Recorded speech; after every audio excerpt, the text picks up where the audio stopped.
పాడైపోయిన మానవ జీవితాలను బాగు చేసేవాళ్ళు ఎవరు? ప్రపంచంలో చాలామంది ఎక్స్పర్ట్స్ ఉంటారు.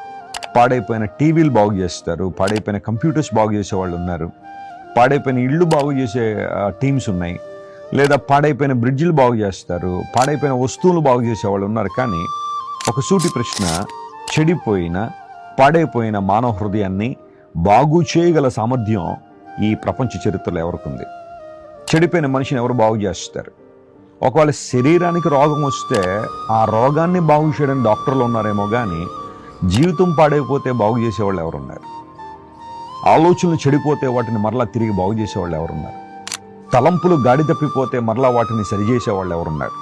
గమనించిన దేవుని ప్రజలారా, నీకోసం నా కోసం శిలువలో మరణించిన యేసుక్రీస్తు ప్రభు తన అమూల్యమైన రక్తాన్ని ఎందుకోసం కార్చారు అంటే మన పడిపోయిన జీవితాన్ని తిరిగి నిలబెట్టాలని. ఆయన దగ్గరికి వచ్చిన అనేక మంది జీవితాలు బాగుపరచబడ్డాయి. యేసు ప్రభు ఒక వ్యక్తి యొక్క మతాన్ని మార్చాలనే ఉద్దేశంతో ఆయన ఈ లోకంలోకి అడుగు పెట్టలేదు, లేదా ఒక కులాన్ని మార్చాలనో జాతిని ఉద్ధరించాలనో యేసు ప్రభు ఉద్దేశం కాదు. ఆయన ఈ లోకానికి వచ్చిన ప్రప్రథమైన కారణం శిథిలమైపోయిన మనిషి జీవితం నిలబెట్టాలని.